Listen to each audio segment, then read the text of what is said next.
Hi there, and welcome to our our week one uh, video, our lesson video for week one for online, and I'll also post this for the regular classes as well. But welcome, and let's get underway. We're going to be talking about World War One today, both the start of the war in Europe as well as how America gets involved in the war. I'm combining two lessons, so this will be a little less of a mini lesson, but I do feel like we need to give you the whole perspective on it in a different format than what you're getting in the book. So here we go, World War One. So on the map, you can see in pink are the countries that we will refer to as the Central Powers, and I think your book does the same. Your book also lists the ones in that are tan. They're kind of tan, buff, camel, as the Triple Entente. I'll probably just call them the Allies. So just kind of be forewarned there. I will use a little different terminology. But you can see that the main thrust of the fighting was going to be in Europe, and so a lot of people think this was a European war, but in actuality, there were fighters from all over the world: India, Australia, New Zealand, South Africa, Canada, Egypt. All of those countries had soldiers also fighting this war. Why? Imperialism. The British Empire was massive, and it controlled places like India, Australia, New Zealand, Canada, Egypt, South Africa. And they could call upon fighters from those places to come and fight. The other countries also had colonies. France had colonies in Africa. Germany had colonies in Africa. So they were empires such that they went overseas to gobble up territory. Now, Germany, Austria-Hungary, Russia, the Ottoman Empire to a certain degree, they were also empires that liked to gobble up stuff around them. So certainly Germany had kind of done that. Austria-Hungary had definitely done that. Russia, that was how Russia became the giant country that it is it gobbled up territory in the east so as to make Russia huge. So yeah, there were really two types of empires: those that went overseas and those that gobbled up stuff around them. Okay, so this war starts in and around a little country called Bosnia. And Bosnia was a highly sought after prize for several countries in the Balkan region. This included the Austro-Hungarian Empire, Austria-Hungary, as well as a little country called Serbia. And so Austria-Hungary went about and annexed Bosnia. Bing, bang, boom, it's done. And Serbia was upset about that. They did not feel that Bosnia should go to some big empire. They think that it should be part of Serbia. In fact, to this day, there are Serbians that believe that Bosnia is a rightful part of Serbia. Still a flashpoint after, gosh, how many years? But anyway, the Austro-Hungarians are going to send their second in line for the throne. So their number two guy. So I guess they're first in line to the throne. Guess it depends on how you think about it. But anyway, the next guy that was supposed to be Emperor of Austria-Hungary, and his name was Franz Ferdinand. Look at that. Gorgeous mustache, a high and tight. He's looking good-ish. So he goes to the capital city of Bosnia, Sarajevo, and he's shaking hands and kissing babies, etc. But meeting him there was a Serbian nationalist group called the Black Hand. And the Black Hand, they wanted to kill Franz Ferdinand, but they were really bad assassins. Like, they threw a bomb in his car and it bounced out and it bombed the car behind him. They tried to shoot him and the guns were misfiring and they were jamming and they were firing over his head. And so it was not working out for them very well. So anyway, so Franz Ferdinand and his wife were on their way to visit the victims of the bombing from earlier in the day. They were in a hospital in Sarajevo, and their driver got a little lost. And so they went down this side road. And if you know about European cities, you know that most of the streets were not made for cars. They were made for horses. because that was what people rode up until the advent of cars. And so turning a car around on a narrow street like what they had in Sarajevo, very, very difficult. It was not something that was just, you don't turn that thing on a dime. So the driver was having to do probably like an 8 or 9 point turnaround. And also walking down that street at that moment was a young guy, 19 years old, so not that much older than you all, member of the Black Hand, trying to assassinate Franz Ferdinand, Gavrilo Princip. And Gavrilo was probably walking down the street feeling pretty low. Gosh darn it, I'm such a bad assassin. Bomb bounced out of the car, gun kept jamming. Dag nubbit, I just go crawl in a hole and die. But he hears a car, and he knows that a car means at least it's somebody rich and probably powerful. This was before really the Model T days, especially in Europe, and you only had a car if you were pretty darn well off. And so he looks up, and sure enough, it's who he's been trying to kill all day, Franz Ferdinand. He's right in front of him. So he walks up to the car that's trying to make this turnaround. He aims his gun, bang, bang, and the Archduke and his wife are dead. So that happened on June 28th, 1914. The timeline here is really, really important. So the Austro-Hungarians waited a month to respond to this. They had to get the Archduke and his wife back to Vienna. They had to plan a state funeral. They didn't figure this guy was going anywhere, and now he's dead, and his wife's dead, and they have to invite the royal families of Europe because they're all related, and so they had to plan a big to-do, and that takes some time. So a month later, they're done with their official period of mourning, I guess, and Austria-Hungary is going to declare war on, Serbia. That's a little bit like, so imagine the KKK went to Great Britain, went to London, went to Buckingham Palace, and they killed not King Charles, but let's say they killed Prince William, okay? Next guy in line to the British throne. And a month later, after all of the funeral and whatnot, Great Britain turns around and declares war on the entire United States, leaving aside from the fact that we'd whoop their bahookies. That's a weird thing. You know, this was a terrorist group inside Serbia, and now Austria-Hungary is declaring war on the whole nation of Serbia to try and kind of bring them back in line as such as it was. So anyway, that's what's going to happen. So they're going to attack Serbia on July 28th. Now, Serbia, this is kind of like a schoolyard brawl. It starts with two people, but then all their friends are going to get involved. So Serbia had a buddy, and their buddy was Russia. Russia and Serbia had a lot in common. They had a similar language. They were members of the ethno-linguistic group, the Slavic people, S-L-A-V-I-C. And Russia already viewed itself as sort of the big brother, the protector of little Slavic nationalities. And so they jumped in immediately and announced that they were going to prepare for war. They weren't necessarily going to war yet, but they were going to mobilize for war. And they probably did this drunkenly from their couch. 10 years prior, they had lost a war to Japan. The first time a white power had lost to a non-white power since, like the Mongols. So this was like a really big deal in world history. And so they were still kind of licking their wounds. They were probably still a little bit drunk. And so they still had to find their car keys and get their boots on and all of that. It was going to take a little bit for Russia to mobilize. But when Russia mobilizes, some countries start to get a little jumpy, especially the fact that Russia had an alliance with France. So France is also going to start to mobilize. And at the same time, Germany is going to announce that they're mobilizing. They are mobilizing in support of Austria-Hungary. They share a language.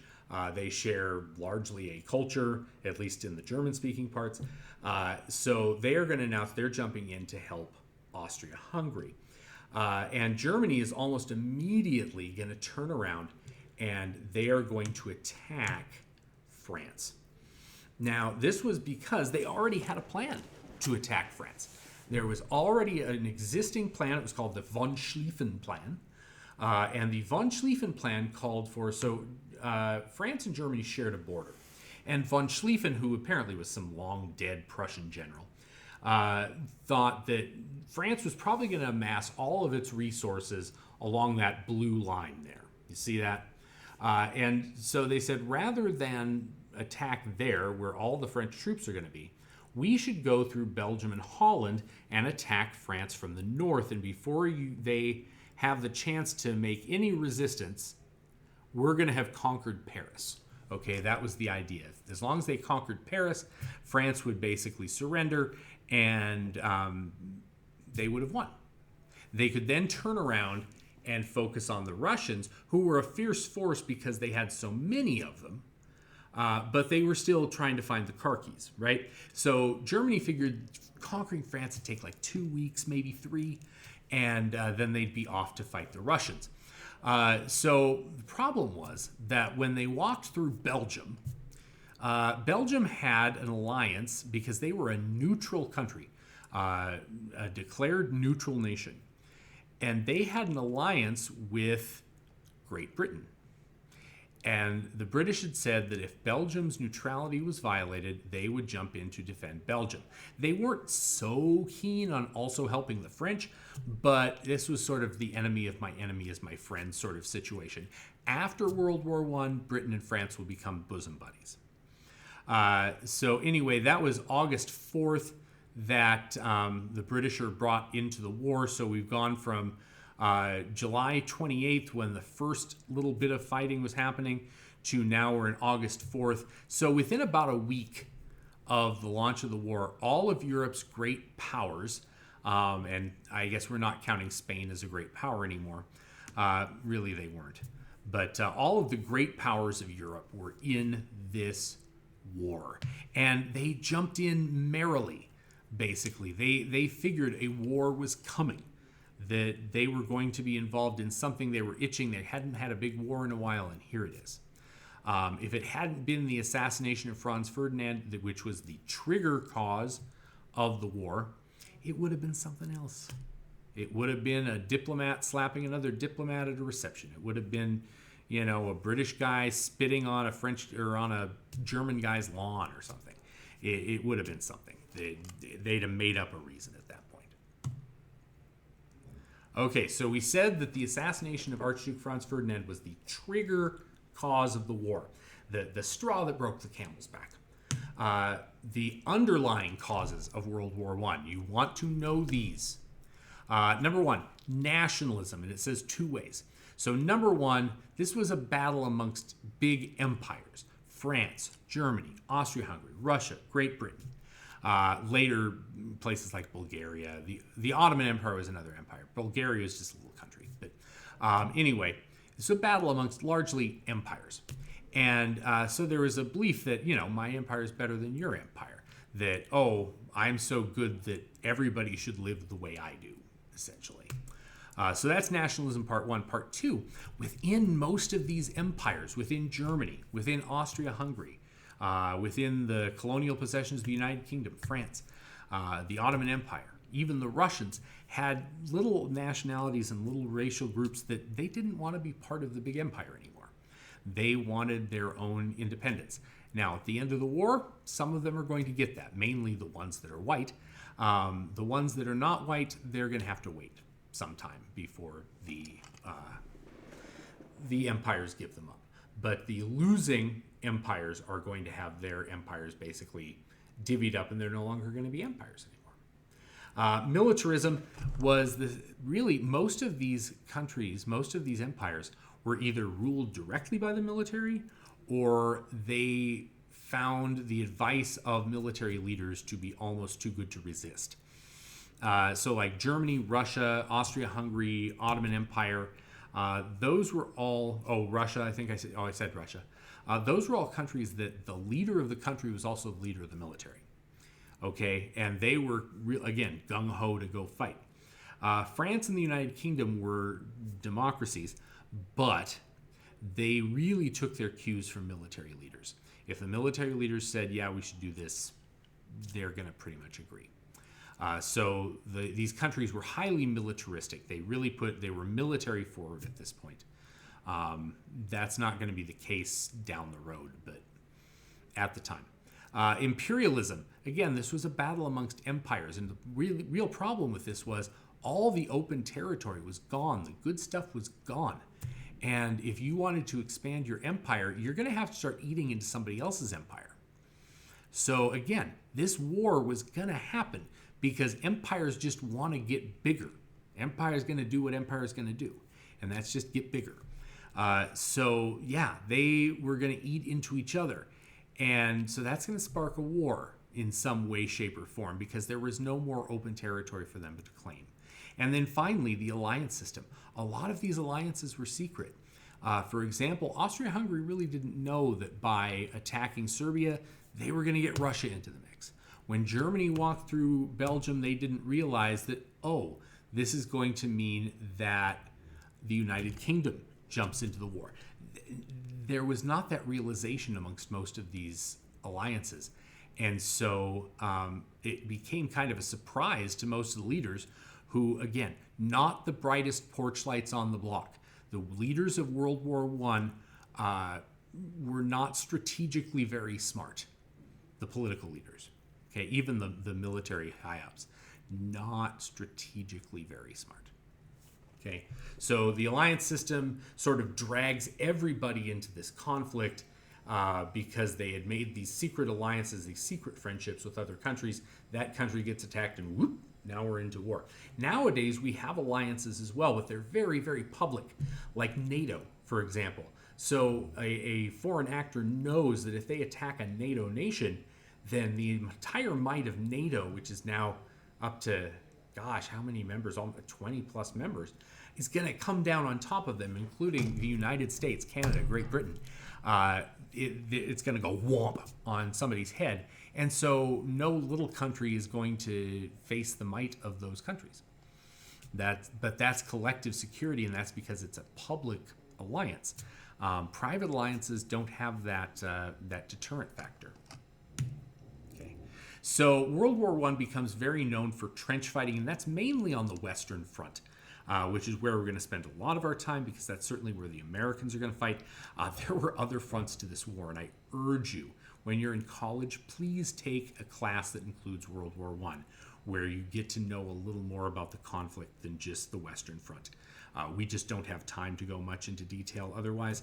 But the trenches, not nice places. So basically that was to counteract the fact that there were these new weapons like rapid-fire artillery, and also things like the machine gun that could kill you if you popped your head up. So the problem was too is that they were using the same tactics from like the American Civil War, of sending walls of human flesh against walls of human flesh. And when the other wall had a machine gun, well, your wall didn't hold up so well. So the trenches also dirty, filthy places, not nice places to be. They were interconnected in a lot of places, like stretching from the English Channel all the way to Switzerland, some of them. And that was to make sure that, they had what it took to be able to respond. Interestingly enough, if you look at satellite imagery of this area, you can still see scars from where these trenches were. They don't exist anymore, but you can still see where they were. The trenches got rainy, and they got full of rain because France is a rainy kind of nation, but only during the spring, the summer, the fall, and the winter. So water would invariably get into the trench, and that led to a number of diseases that you would expect, as well as things that you maybe wouldn't expect. Like, for example, trench foot was transmitted because your boots and socks would get so wet, and it was a bacterial thing that would eventually lead to potentially you having to have your foot amputated. Also, latrines. There were no porta potties. The soldiers dug their latrines in the trenches where everybody was fighting, and where the rain would come down and wash out potentially your business. And so you'd be walking around in people's poop and whatnot. And that's, as we know, not very hygienic. Not to mention, your commander tells you to take the next trench, and your boots are soaked. How fast are you going to run? They're leather type boots. Leather, when it gets soaked, is really, really heavy. And these guys had to climb out of the trenches, sometimes in the mud, and try and take the next trench. And they then had to try and dodge all the stuff that was between their trench and like the German trench. So there were dead soldiers who didn't make it to the next trench. There were downed planes. There were tanks. There were barbed wire barricades. There were hard barricades. All this stuff was in the way. Sometime watch, I think the movie is entitled 1914 or 1916? But one of those. And it has probably the best representation of the trenches that I have seen in a film ever. So do watch about the first 30 minutes of that. It's all in the trenches, and you get a sense of what that was like. But yeah, your commander would order up and over, and you would have to run into this no man's land, as they called it, between your trench and the enemy trench. And that's, of course, because your opponent had, and I apologize that this picture is a little bit pixelated, but they had a machine gun that they could fire at you. And that meant that, 50-75% of those that were attacking your trench were going to go down, and then the other people in that trench you're trying to take could use their rifles and whatnot to kill the rest. So there was oh my God, they died by the thousands, by the hundreds of thousands, in the millions by the end of the war. Huge amount of carnage. They also had access to things like hand grenades, and in the trenches especially, one of the things that was most deadly were chemical gas attacks. You had two types of gas. You had chlorine gas, and that, if you got it, didn't really do anything to your skin unless it was wet. But to your lungs, when you breathed it in, it would react with the natural moisture in your lungs, and the chlorine gas would create hydrochloric acid. And that would, if you got enough of it, it would basically liquefy your lungs. And it left a lot of people that served in World War I with permanent breathing conditions, to the likes of a COPD or something like that, or really, really bad asthma, though it was purely from chemical gas attack. The other one, which you see on the left there, that was somebody who was the victim of a mustard gas attack. A mustard gas was so named, it was a combination of I forget. But anyway, what it would do, it had a mustard-like odor, a very specific odor. And if you smelled it, you were already in trouble. Because if you got it in your lungs, it would give you lots of burns and blisters, but it could also do that to your exposed skin. Which is why you saw most soldiers, like the photo down below there, they didn't really have exposed skin except maybe their hands to pull the triggers. Most of the time, if you were in the trenches, you probably had a gas mask on, or you had it nearby. It is said that the Germans did not keep them on, they had them nearby. And a certain corporal in the German army who was born in Austria, a guy named Adolf Hitler, was in a trench one time when a chemical attack came in. And at that point, Hitler had a handlebar type mustache. And it said that he couldn't get the gas mask to seal around his face during the chemical gas attack. He avoided most of it, but that was a kind of luck on his part. He also incidentally avoided being shot near the end of the war. There was an American soldier that supposedly had Hitler in his sights and let him go. But anyway, this is one of the reasons why you see today in military regulations, you don't get to have facial hair in the military except a very thin upper lip mustache. You can have that, but remember back to the Civil War, you'd see these guys with these glorious like handlebar mustaches and huge facial hair. You don't get that anymore, simply because if you have to have a gas mask on, it won't seal. So that's one of the many reasons for the short hair guidelines in the military right now. So the trench warfare was bloody. It was awful.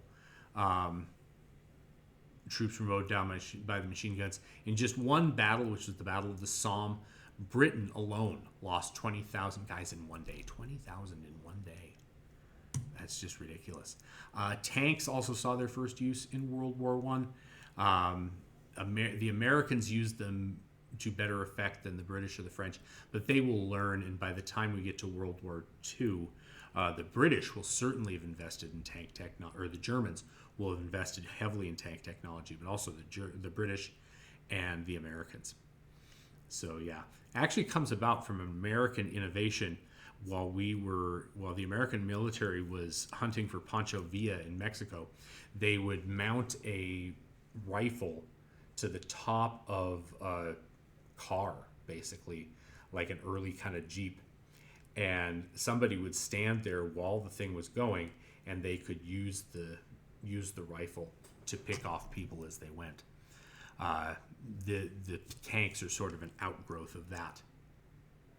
Okay, here's part one of your mini lesson journal topic for this presentation. Again, this is just part one. There will be a part two later on. Please describe the 4 underlying causes of World War I.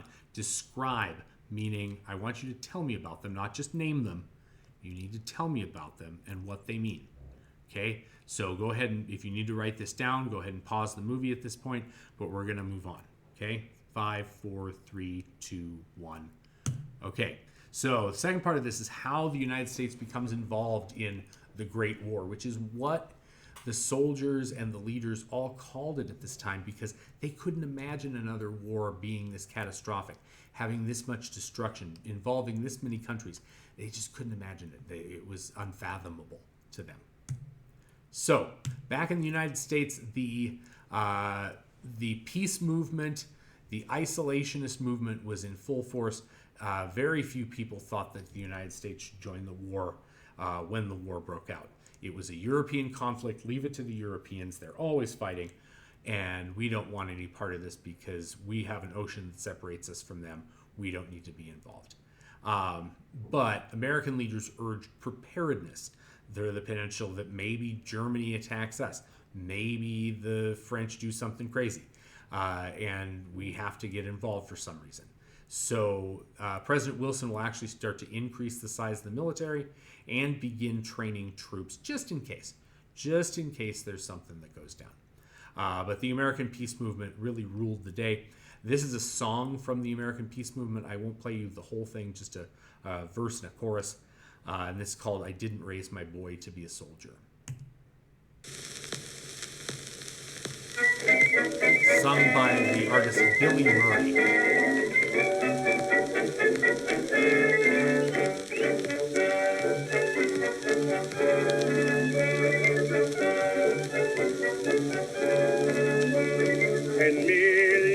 To the war have gone, who may never return again.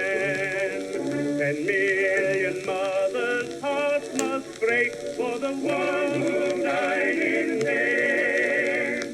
Heads bowed down in sorrow in her lonely years. I heard a mother murmur through her tears, I didn't raise my boy to be a soldier. I brought him up to be my pride and joy, who dared to place a musket on his shoulder, to shoot some other mother's darling boy. Let nations of a race their future trouble. It's time to lay the sword and gun away. There'd be no war today if mothers all would say, I didn't raise my boy to be a soldier. Yeah, so, pardon me. So you got maybe some of those lyrics. I know it's an old recording. It's from that time period. But you got 10 million soldiers to the war have gone who will never return again. 10 million mothers' hearts must break for the one who died in vain. Heads drawn down in sorrow through their lonely years. I heard a mother, something through her tears.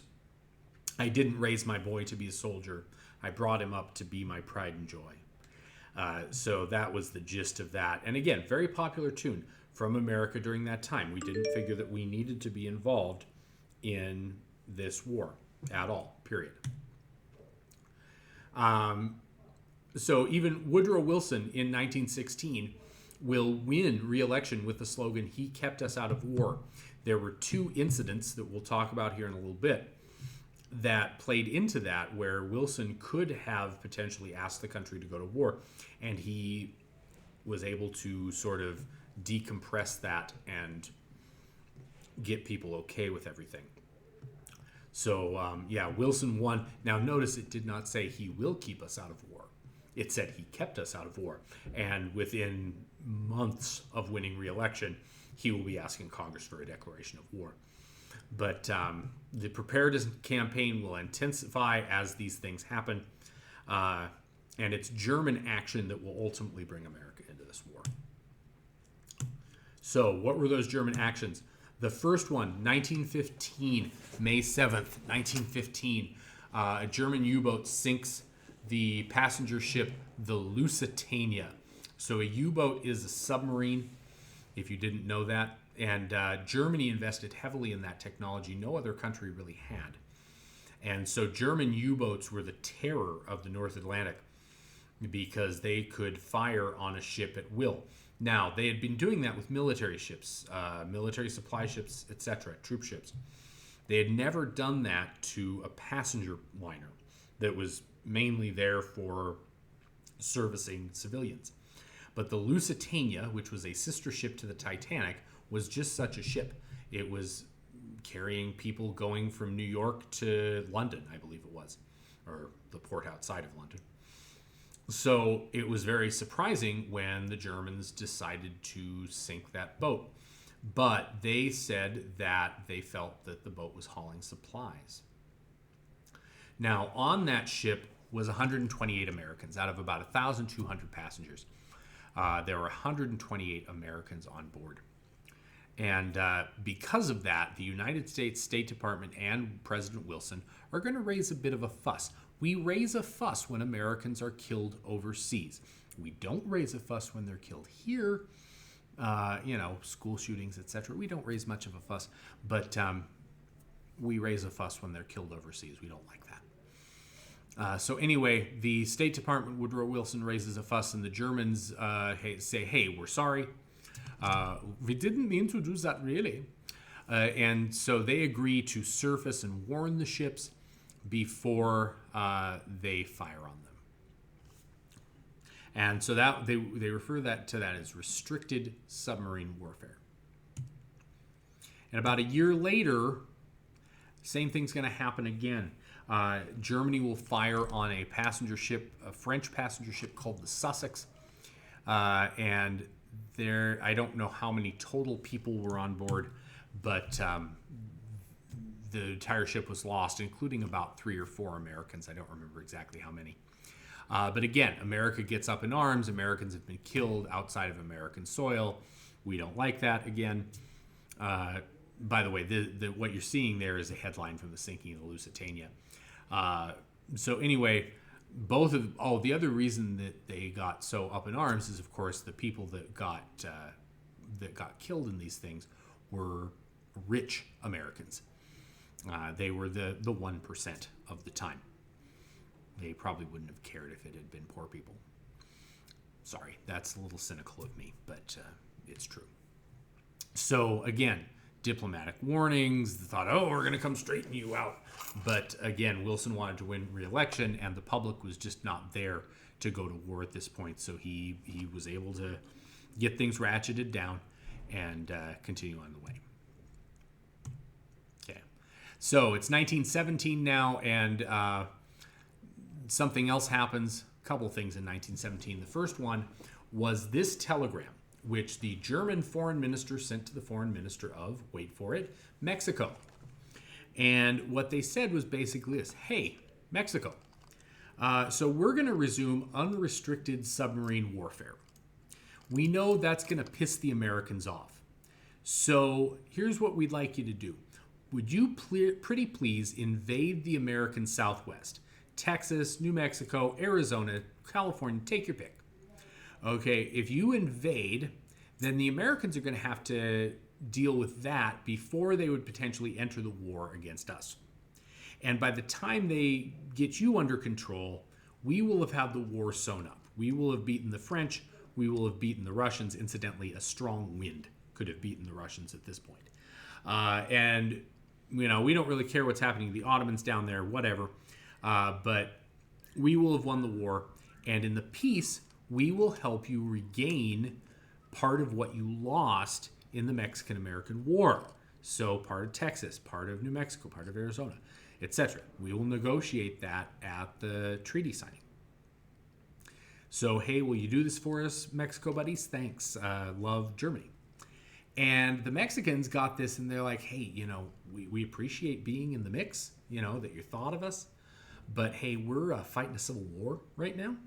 So we have enough to deal with without trying to invade the American Southwest. So, hey, thanks, but no thanks. But we appreciate the thought. Love you guys. Okay, bye-bye. So the problem was not the telegram that it was received by Mexico and Mexico turned it down. It was the fact that the British intercepted it before it got to Mexico.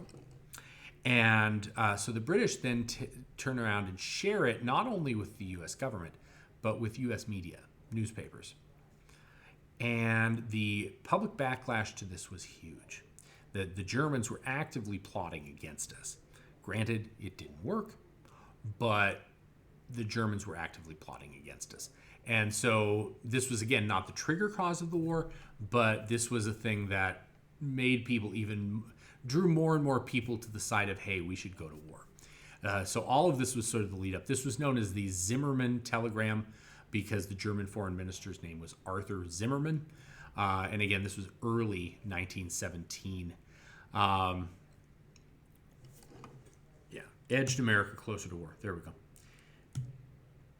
So meanwhile, in the East, in Russia, things are not going so well. Russia is losing the war.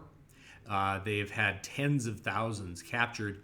They have millions of people that have died. But they have a huge troop base because it's Russia and they have a big chunk of land. But to support their troops, they are funneling all food production to the military, leaving the peasants of Russia, yes, there were still peasants, without food. They were starving. And more of them are starting to show up and march at the capital, march at the palace, demanding that the Tsar give them food, feed them. So they are demanding change, and it will happen. First, the Tsar Nicholas II, is going to abdicate his throne. So that means he's voluntarily giving up power. He's still the Tsar. He is still the king. That's what that means. Incidentally, the word Tsar derived from the word Caesar, because after Rome fell and Constantinople fell, Russia felt that it was the center of Christianity in the world. And so it was basically the new Roman Empire. So according to them. So they titled their kings, their emperors, Tsar. C-Z-A-R. Tsar. In homage to Caesar. C-E-S-E-A-R? A-E-R? One of those. Yeah, look at a bottle of dressing. Anyway, so the Tsar abdicates, and that's all well and good. Really? I'm videoing something. But then they're going to set up a representative democracy kind of thing. They had a Duma, which is their word for parliament. But the new government is going to keep Russia in the war. The people of Russia wanted their part in the war to end so that they could have, food. And the government's not going to do that. They're saying, we made a commitment, we need to follow through, yada, yada, yada. So that all happens in the spring of 1917. By the fall, there's going to be another uprising. And a guy who had been sent away from Russia, who you see on the screen there up on the podium, a guy named Vladimir Ilyich Ulyanov was his given name, but his revolutionary name is Vladimir Lenin. And he was sent by the government of the Tsar out of Russia. They sent him to Germany with a little bit of money, and they hoped, hey, maybe he'll start a revolution there. The Germans find him, give him a buttload of money, and send him back to Russia, says, hey, foment a revolution in Russia. And he's going to be successful with that. In October of 1917, his party, the Bolshevik Party, will seize power in a coup. and they are going to rule Russia. They will eventually morph into the Communist Party, and Russia will eventually become the Soviet Union. But Vladimir Lenin is the first leader of Russia under a communist government, bringing with him a couple of his inner circle. And two of those guys, one is a guy by the name of Leon Trotsky. Trotsky was even more revolutionary than Lenin, and he's going to be put in charge of foreign affairs. I bring him up because later on down the road, we're going to talk more about him. The other guy was a very young guy. He was put in charge of secret police and newspapers, and his name was Joseph Stalin. And I would guess you all know that name, and we will talk more about him when we get to World War II. So, meanwhile, back in the Hall of Justice, aka the United States, in that spring of 1917, Germany will sink about 10 American merchant ships. And 3 of those will happen in a 3-day period. From March 16th to March 18th, 1917, Germany will sink the American merchant ships, the city of Memphis, the Illinois, and the Vigilancia. So on March 20th, Wilson's cabinet will meet and the heads of the executive departments, and they are going to recommend that Wilson go to war, that he ask Congress for a declaration of war. April 2nd, Congress, I think they had to call Congress back into session. They were usually on vacation. So they all get back together, and on April 2nd, Wilson issues a war message to Congress. Congress votes, and they decide to go to war. Huge bipartisan majority. Only a handful of congressmen vote against it. One of them was a Montana congressperson, the first woman in Congress. Her name was Jeanette Rankin. Rankin ran with the slogan, "I will never vote for war." And she didn't. She held her guns. And in response to this, her constituents are going to reward her fortitude by voting her out of office at the next election. Follow that up, by the way, she came back into politics, back to Congress in 1940. She ran under the slogan, "I will never vote for war." In 1941, she got the chance to vote for U.S. action in entering World War II. She voted against it. Again, only congressperson to vote against it, by the way. Again, her constituents will reward her by voting her out of office at the next election. Anyway, so April 6th, the United States officially enters the war in Europe, but of course we're not there yet. Germany, at this point, felt that, this is not a problem. By the time the U.S. gets geared up, gets ready to come over here, we're going to have this thing sewed up, basically. And here is a picture of Wilson addressing a joint session of Congress. Huge number of people. And here's a lovely newspaper headline. Incidentally, I know nothing about the fist fight between Senator Lodge and I don't know who A.L. Wynn is. I don't know. Yeah, not a clue. No, go forward. Okay, so I want to just wrap that up and give you a sense of America entering the war. So your second part of the journal topic, this is part 2. What were 4 underlying causes of... Oh, that was part 1. I thought I put another one down there. Oh, we can do that. What events ultimately led the United States to end its neutrality and join the war? I like that. Okay. I apparently didn't put a new one down there, but it's there. So, and that should say week 1, but I'm recycling. So, yeah, 4 underlying causes is your part 1. Part 2, what events ultimately led the United States to end its neutrality and join the war? So you can give me the series of events. You can give me the straw that broke the camel's back. Either way. Okay? Probably better if you explained the whole thing. But, yeah. So there we go. That is the end of the video. I appreciate you staying as long as you did. And you guys have a great day. Bye-bye.